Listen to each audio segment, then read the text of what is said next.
Hey everyone, welcome back to Champion the Passion, a weekly pro wrestling podcast where we inspire you to champion your passions and celebrate the joy in what you love.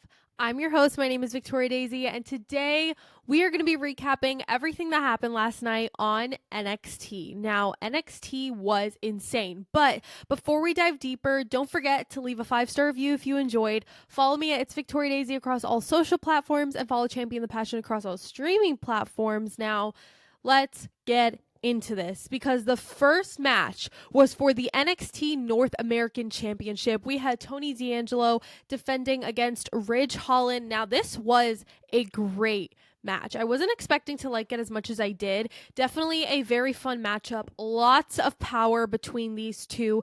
Now, midway into the match, Shawn Spears comes out ringside to observe, and I don't know if it's just me, but he's kind of creepy.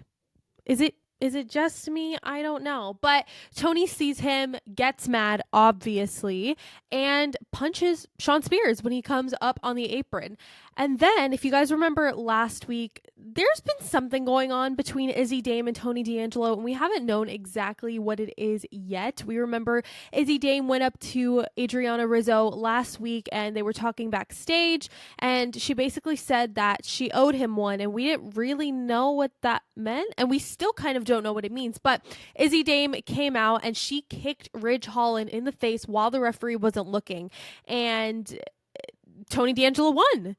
So I would love for us to find out what is going on because I'm so confused. They have not told us, and I'm just ready for this to unfold more. But moving on to the first backstage segment of the night, we had Wesley in the locker room. So this was actually kind of juicy, if you will.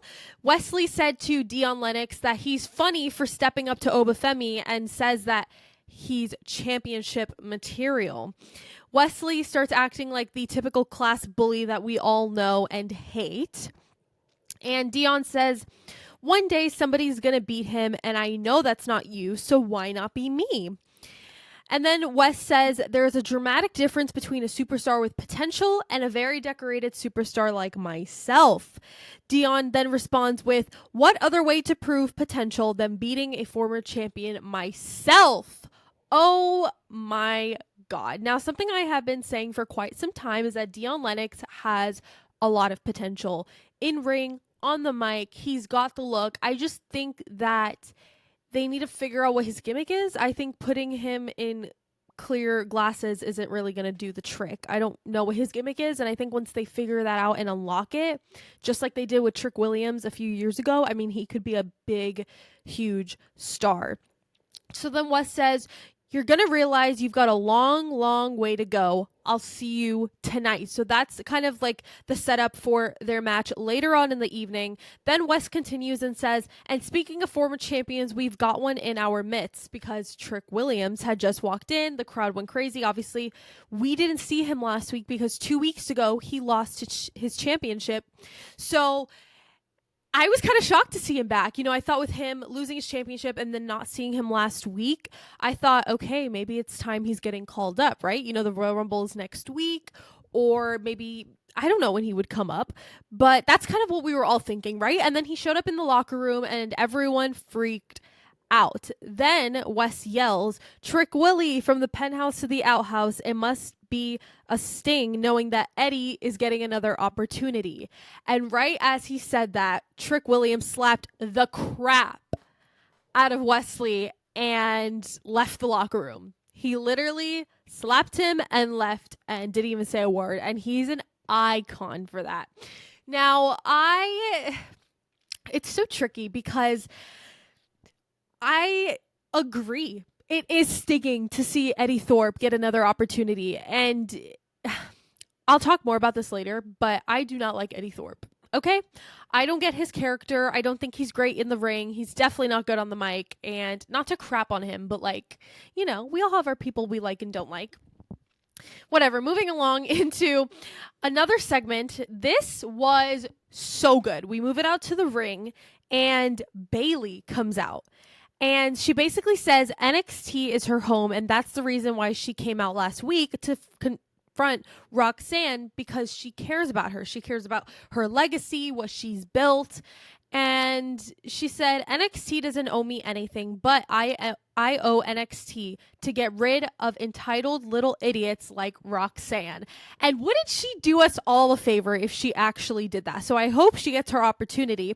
Bayley continues to express her frustration towards Roxanne, showing up everywhere she goes. I mean, she was on, what was it? She was on SmackDown last week, then Raw, then Bayley came to NXT. No, I'm getting this out of order. I don't remember. Basically, she's been following her for the last week and a half, and it's kind of annoying when a child follows you around. A munchkin from Munchkinland, you know? We stay in Munchkinland. You don't need to come over to Oz. If you're a Wicked fan, you get the reference. Every time I talk about Roxanne, I literally make Wicked references because she's literally 4 feet and it works. Anyways... She says that this doesn't prove Roxanne to be ready for the main roster or ready to be a locker room leader, which I totally agree with. Then our queen, our NXT champion, Julia, interrupts, and Julia says that she looks up to Bayley despite Roxanne. Julia says that she hopes to honor the NXT title just like Bayley did, and Bayley felt super touched by those words. Bayley expresses her gratitude and appreciation and respect towards Julia, and she says that she will definitely make some historic moments of her own.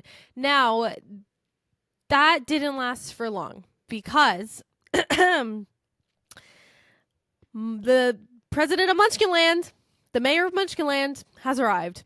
Roxanne Perez and Cora Jade interrupt, and Roxanne is being an uber heel. Okay, this girl is going in hard, rubbing the salt in the wound, if you will. Roxanne says, seriously though, I think you need to drop the act and stop acting so innocent, because if you actually cared about the future, you wouldn't have punched me in the face last night, referring to last night on Raw, or 2 nights ago at this point. She basically tells Bayley that she thinks the only reason she's in NXT is to take Julia's title. Girl, be so for real. You're just mad that you're not in the position Bayley's in.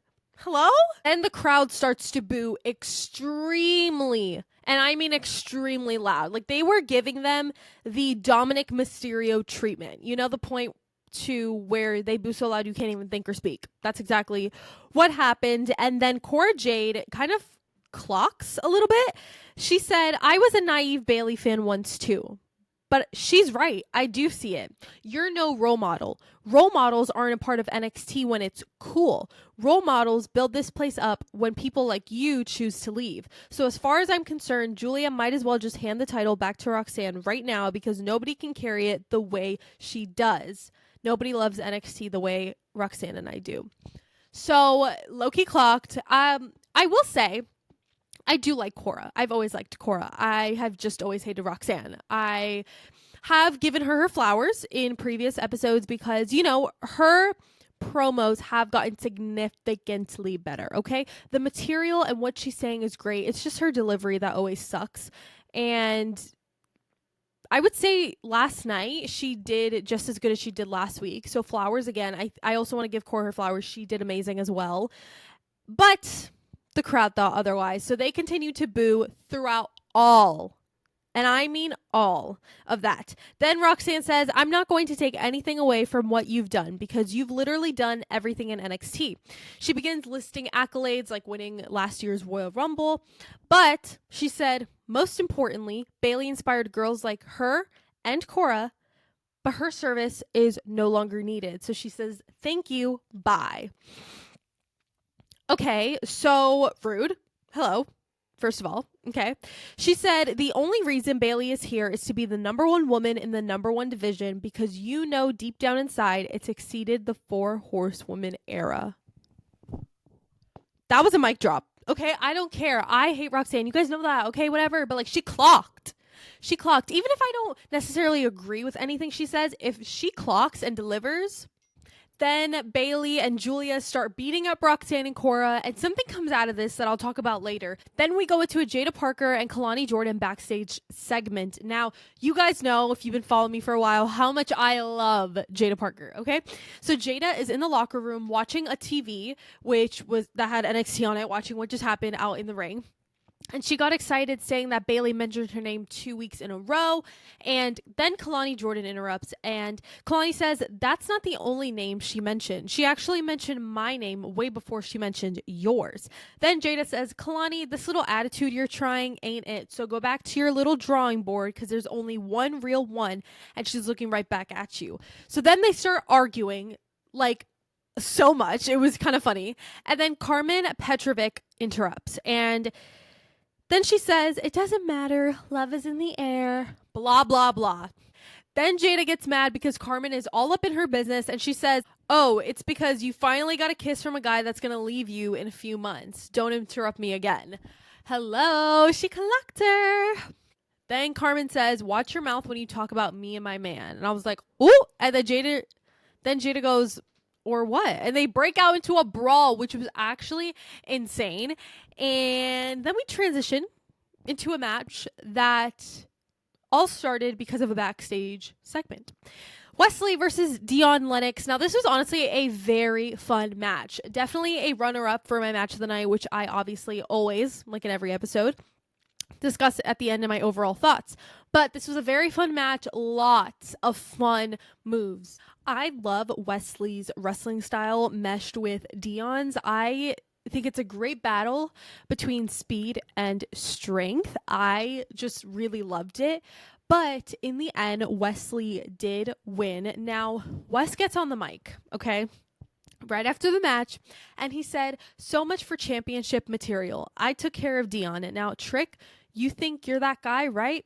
Walking into the locker room, slapping me in the face. I'm going to take care of you next week in Atlanta. Drop the mic. It was crazy. So now we're going to have Trick Williams versus Wesley next week. This is like a PLE caliber type of match, okay? The fact that they're serving so much next week is quite literally baffling. I mean, not only do we have Trick versus Wes, we have what's going to be later announced with Bailey and Julia versus Roxanne and Cora. We also have Bianca and Naomi defending their WWE Women's Tag Team Championships against Lash Legend and Jakara Jackson. And we also have the Grayson Waller effect that Obafemi will be on, featuring Grayson Waller and Austin Theory. What else do we have? I'm trying to think what other matches. I'm not sure, but it's looking and shaping up to be a great show. Then Trick Williams interrupts and starts brawling with Wesley. Then he gets on the mic after he takes out Wes and says, Wes, you want me in Atlanta next week? You got it, dog. Okay, that's going to be amazing. Then we head into a backstage segment with Stephanie Vaquer that honestly, she kind of cooked up some fire with that, okay? So this is what she had to say. She said, I want the North American title. Fatal Influence is doing everything to stop that. I know, but I am not going to stop because Fallon wants to play with my opportunity or because Shotzi benefit from the situation. Then she says, Shotzi, if you become champion, you will meet hell. And Fallon, you can run, but you can't hide from the devil. This may be a little dramatic, but like, I love Stephanie Vaquer, and she has gotten so much better on the mic, and she looks so confident, and I don't know, she's just a baddie, and I honestly literally cannot wait to see what happens for her next. I know she's on this journey trying to get the North American title, and I think she will win it. I think they're just trying to build some story here with Fallon and Shotzi and everybody. So I definitely am very seated for that. And then we run into an NXT Heritage Cup Championship match. Lexis King defending versus Charlie Dempsey. This is a rematch from a few weeks ago, I believe. It was a pretty good match. Nothing interesting. Lexis King won. I mean, what else did we expect? It was a pretty good match, but again, nothing spectacular out of this world. Then we head to backstage, and Bianca Belair and Naomi had a little segment. I'm sure this was filmed at, what show are they on, SmackDown? I'm sure this was filmed backstage at SmackDown. They just sent over the video, but we could pretend it was at NXT. So Bianca acknowledges the hard work Lash and Jakara have put in to become #1 contenders for the WWE Women's Tag Team Championships. Naomi says that she sees Lash bringing the size and power, and she also sees Jakara bringing the athleticism. And this is a direct quote from Naomi. She says, but I think you might have forgotten who the Glow and the EST are, because nobody does those things better than us. Then Bianca proceeds to say, y'all better bring all that plus us more next week in Atlanta if y'all want to try and take these titles off of us. Hello. And then that was pretty much the end of it. I was so happy we got to see a little cameo from Bianca and Naomi. Very excited to see them on NXT next week. I think it's going to be such a great match. I'm going to predict right now, part of me thinks Lash and Jakara will win those titles, because if you think about it, Bianca and Naomi can't have those tag titles forever, obviously. And if Jade is for real returning at the Royal Rumble, then they want to get that started with Jade and Bianca, correct? And especially if you saw my episode, was it for SmackDown last week or 2 weeks ago? I had talked about how I believe that Bianca is the one who took out Jade. And I just think that if they want to start running that program now, why does Bianca and Naomi need to be attached at the hip with these tag titles? So I think it would be a great opportunity for Lash and Jakara to have those championships. They can defend them on NXT, on main roster, since they're like kind of pulling double duty sometimes. And I don't know, I just think it would be a really great opportunity, and that's what I predict to happen, but I wouldn't be surprised if Bianca and Naomi retained. Moving right along to Karma Petrovic versus Jada Parker. Now, this was a great match, okay? You guys heard me talking earlier about how much I love these two women, especially Jada Parker. I love both of these women, especially when they have matches together. This is not their first rodeo together. Their in-ring chemistry is absolutely amazing and always so entertaining. And it just was so much fun. Lots of great moves, lots of great energy, very fast-paced. But midway through this, Kalani Jordan comes out to distract Jada Parker. Obviously, they kind of have beef. They have bad blood. Hello, my English. And because of that distraction, Karmen Petrovic did win, unfortunately. So is NXT going to start running a program between Kalani and Jada? Because if so, I am so sad for that. I think that in ring, Kalani and Jada work great together, and I think even on the mic or in segments, they do great together. So I'm very sad. I wish something would happen a little bit deeper between Carmen and Jada. I know a while ago they ran a very mini small program, but it wasn't like anything crazy, and I would love a big rivalry from them because, again, I love them in the ring. And then we transition backstage again for a Lash Legend and Jakara Jackson backstage segment. So they start discussing what Naomi and Bianca Belair said earlier in that video package. And then Sol, Ruka, and Zarya interrupt. Sol asks them if they understand how big this match is. And they looked at each other and like pulled down their glasses at the same time. And then at the same time said, duh, like very fun and sassy. Zarya says she doesn't think that they understand. And Sol says, not only do you guys have the chance to become tag champions, but more importantly, you guys have the opportunity to bring the titles back to NXT. They start fathoming the severity of the match and realize that they are going to be facing two former WWE Women's World Champions. Now, obviously, that is not something to take lightly. Bianca and Naomi are practically vets at this point. They have been in the game for so long, have so many accolades, and I've just wrestled the best of the best. So for Lash and Jakara to be able to wrestle them now, especially for their tag team championships, is going to be a can't miss match. So then Jakara ends the segment by saying the Bougie Bully and Miss Jackson are about to bring that action. We love a rhyme. And then she says, and when we do, you all can get a shot at these titles. So of course the entire locker room starts looking at them like, oh my God, really? What? We see Gigi Dolan and Tatum Paxley, Kendall Gray, and I don't remember her tag team partner's name. Don't kill me. And then we also see some of Fatal Influence in the background, kind of looking. JC Jane and Jasmine Nix. We're also taking a peek at Jakara and Lash. And obviously we've seen Sol and Zarya become little besties. They've been together this entire time that Zarya has been here, and I'll talk about this in a future episode, but one thing I do have to say about Zarya is, like, I think she's phenomenal, okay? And I am so disappointed by how they have not booked her. Not by how they have, but how they haven't. They have literally not booked her. Has she even had a match on NXT? Maybe one, but like, they've done nothing. Now, obviously, when you're dealing with two superstars on your hands, like Julia and Stephanie, obviously you're going to give them the spotlight and slap titles on them immediately, like they've done with Julia. But I'm so shocked that they haven't done that with Zarya. But we'll see what the future holds. But next week is shaping up to be an incredible show. Then we have a tag team match between Brooks Jensen and Nico Benz versus Stax Lorenzo and Luca Crucifino. Now, this was a pretty good match. Nothing insane happened, but one thing I will say is the drama that happened after the match, which was crazy. But quickly, let's touch on this match. It was very quick paced and interesting, because something that I thought was weird was the fact that there was no sight of Tony D'Angelo. Okay. What's his name? Sean Spears. I couldn't even think of his name for a split second. I'm dead. Sean Spears was out there with Brooks and Nico, and Tony was not out there with Stax and Luca. I mean, Adriana Rizzo was out there, but I mean, it's not like Adriana's going to do anything about Sean Spears, obviously. But in the end, Brooks and Nico won because they had the advantage of the fact that Tony D'Angelo was not out there. Then we transition to a backstage segment with the family. Adriana Rizzo asks Tony D'Angelo where he was because he didn't show up for the tag team match, which is so valid. He said he was trying to get out there, but Izzy Dame wouldn't stop talking to him. And basically, that was his excuse the entire time. And I just thought that was kind of weak. He kind of just kept repeating himself. And I was like, dude, do you have anything else to say? They told Tony that they lost and that they were counting on him. Stax told him that they needed him, and Tony proceeded to clock him and say, Stax, you've been an underboss for 2 years now. You can figure it out on your own. And literally walks off. It was giving attitude and walk off. I was like, okay, King, you kind of ate.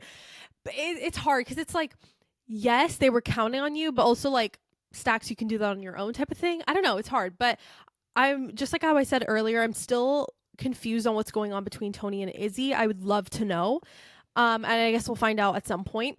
Then we transition into a very small backstage segment with Nathan Frazier and Axiom, aka Fraxium. They said that they are the best tag team in NXT, which honestly, I'm not going to say they're my favorite. It's not that I don't dislike, it's not that I dislike them. I just think they are better. But as far as accolades and truly solidifying themselves as the best tag team champions in NXT, I do have to agree. They've held on to those titles for what feels like a year plus, probably. And then they announced that they will be on TNA this Thursday to have a match with the Rascals, because if you guys watched TNA Genesis, I did not get to, unfortunately, but I did see clips. They were there at TNA Genesis, which was so cool, but they will be having a match against the Rascals this week, which is going to be insane. I love the Rascals. I love Fraxium. So I'm not able to watch TNA because I still haven't fully figured it out. I know they have TNA Plus, which is like a subscription service, but anyways, besides the point. I'm very excited. I hope somebody uploads that match or clips because it's going to be great. And then we move on into the main event. We have an NXT championship match, Obafemi defending against Eddie Thorpe. Now, it was a pretty good match. Okay. Like a little bit better than I expected. Oba is the absolute best. He is an icon. He is a legend. We love him. He's the moment. Okay. But I'm sick of seeing Eddie Thorpe. I mentioned this earlier. Seeing him every week on my TV is so, what's the word? Miserable? I don't like seeing Eddie Thorpe, okay?